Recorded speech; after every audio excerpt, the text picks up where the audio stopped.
ইতাত ঘুমাইছে ইন্টারনেটও দেখছেন নি আপনারা খোলাফাতাত ঘুমাইছে খোলাফাতাত আর টকশোর মধ্যে আইয়া যে লম্বা লম্বা মাত মারতো আল্লাহ এখন আর কতদিন মাতবে তোর লাগি খোলাফাতা রেডি আরে জোরে কথা বলেন ঠিক না বেটা তোর লাগি খোলাফাতা রেডি আমার ভাই ও বন্ধুরা যারা এই যে পদের মালিক সেই পদের যদি অপব্যবহার করে আল্লাহ ছাড় দেয় ছেড়ে দেয় না এজন্য এই দুনিয়ার জিন্দেগিতে যারা এই জুলুমের সিলসিলা চালু করবে এদেরকে ন্যস্ত নাবুদ আল্লাহ করে দিবে আর যারা আমানত রক্ষা করবে দুনিয়াতেও আল্লাহ তাদের শান বুলন্দ রাখবে আখিরাতেও আল্লাহ তাদের শান মর্তবা বুলন্দ রাখবে জোরে জোরে বলেন ঠিক কিনা আমি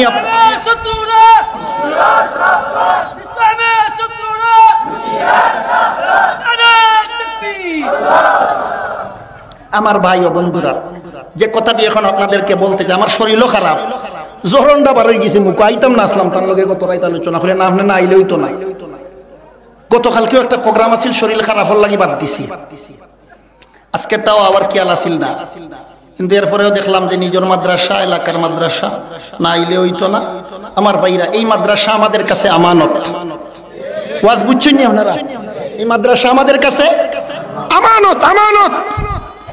শুধু মুহতামিম সবার শিক্ষক যারা তারা এই মাদ্রাসার আমানত রক্ষা করবে এমন নয় এই এলাকার ছোট থেকে ছোট বড় থেকে বড় যারাই আমরা আছি সবার কাছে এই মাদ্রাসা আমানত জুড়ে জুড়ে বলেন ঠিক কিনা আমরা নিজ নিজ অবস্থান থেকে আমার ভাইরা হামাগুড়ি দিয়ে হলেও এই মাদ্রাসার জন্য আমরা উন্মুক্ত হস্তে মাদ্রাসায় দান খয়রাত অতীতেও করেছি আজও করব মরণ পর্যন্ত করে যাব কে কে রাজি হাত উঠাইয়া আল্লাহরে দেখান আল্লাহ এই হাতগুলারে কবুল করো আমিন বলেন 100 জন মানুষ চাই 1000 কোটি টাকা দিতে হয় মাদ্রাসা আমানত রক্ষা হইতো রাজি আছেন ইনশাআল্লাহ দেখি খোসাই কয়েকজন ইচ্ছা করিয়া ও বা একেবারে